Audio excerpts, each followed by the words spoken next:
Hello everybody, my name is Skybound. Starflex. And we just got finished watching episode 5 of Steins Gate. What the hell? Okay, I take it back before.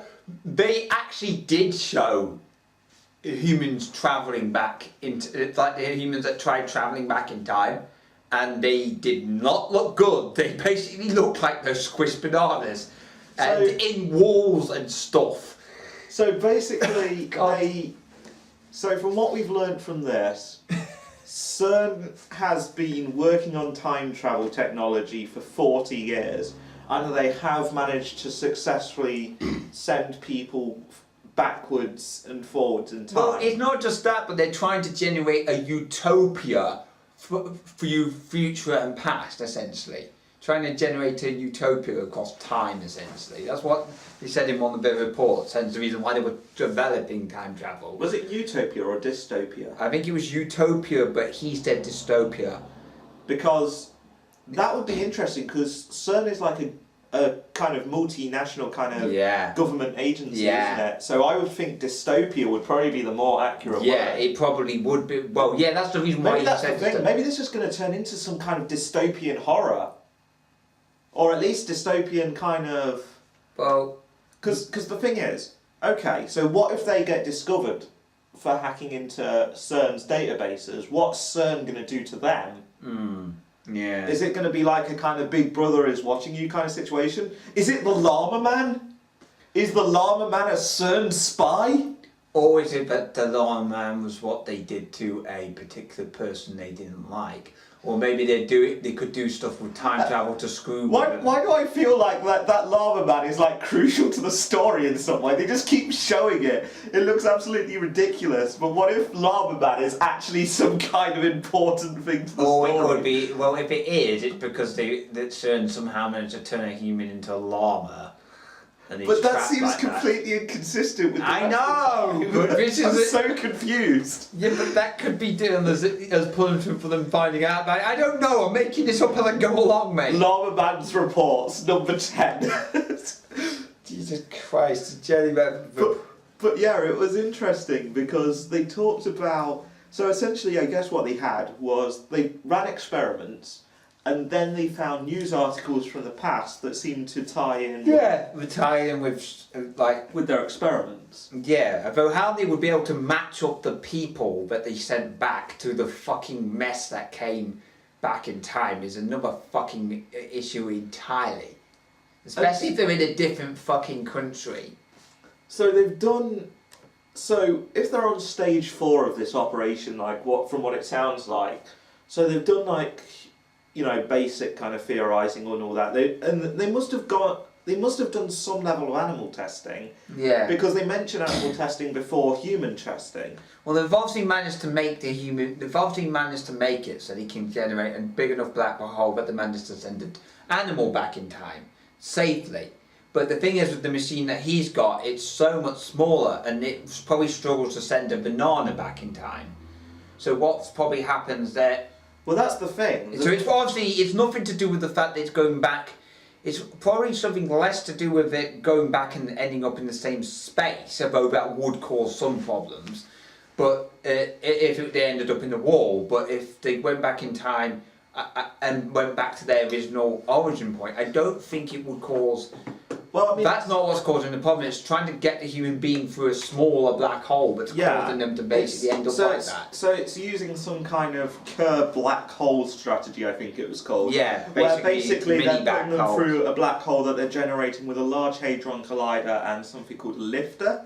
Yeah, so obviously I reckon that lifter is, well, I think that lifter may have a way of getting them through the black hole without them completely getting destroyed. Because the trouble with the black hole is the amount of forces there. It's like surviving going through those things alone would be a problem. Yeah. So in other words, I bet you the lifter is used in some way to get around that, but so it's like they're still too...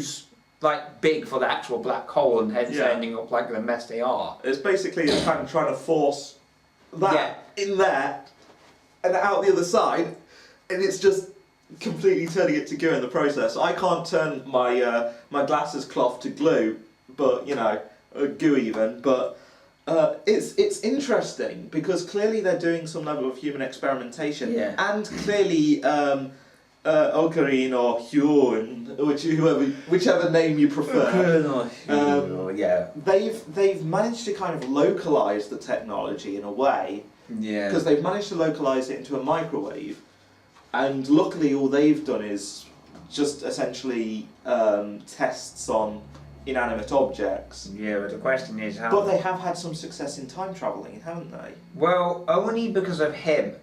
What they must have done is somehow they attached...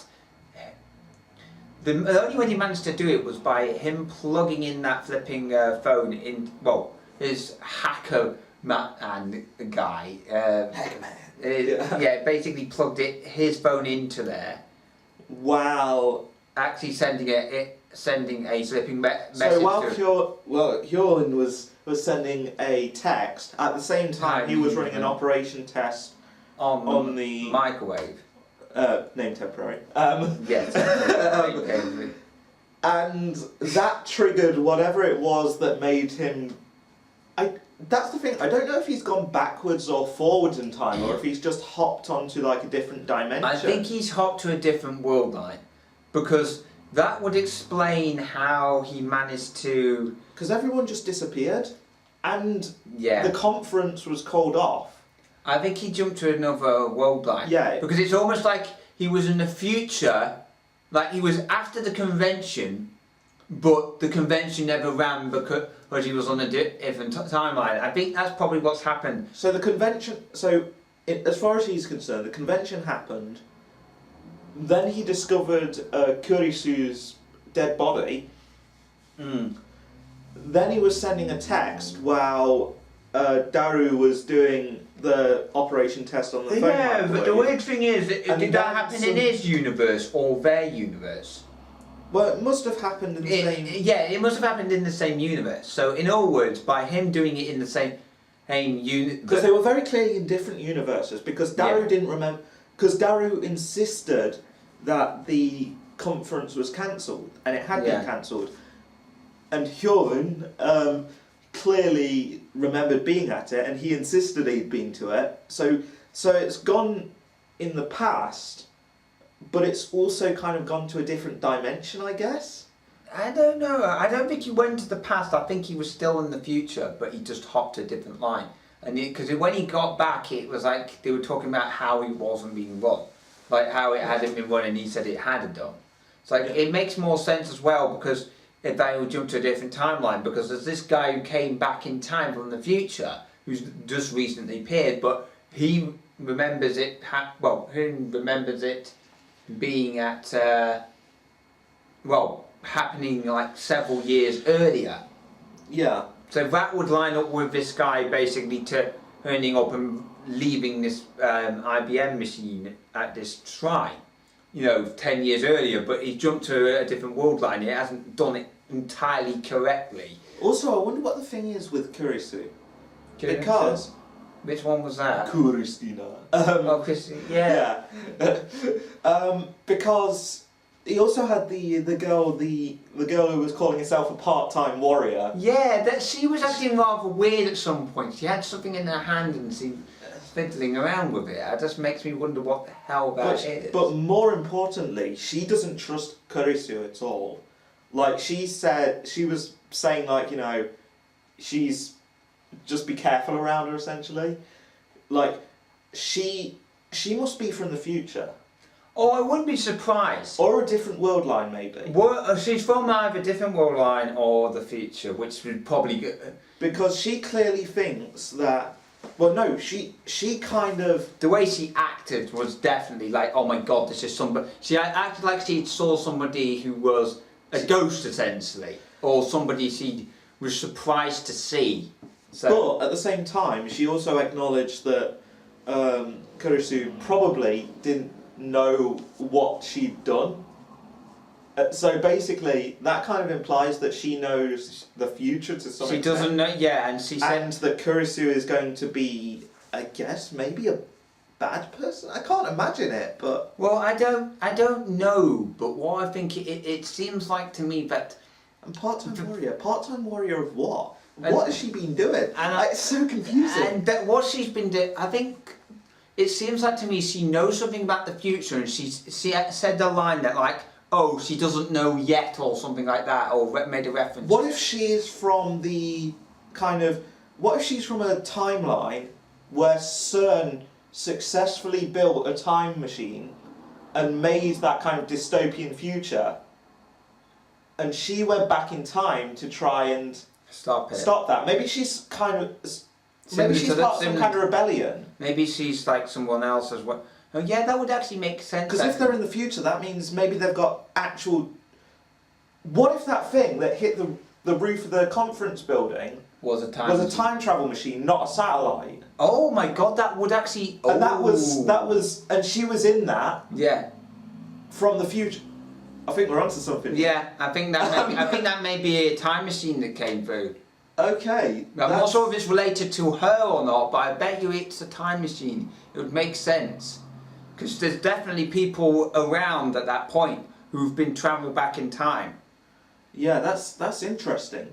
So, okay, so things are getting interesting. Yeah, and it's actually really fun to kind of theory craft around this. Oh, but I love this sort of thing where you can create theories around stuff and try and predict what's going to happen, because not because I want to get it right per se, but just because it's fun to do that in the process. But if you do get it right, it's like, holy shit, we called it. Yeah.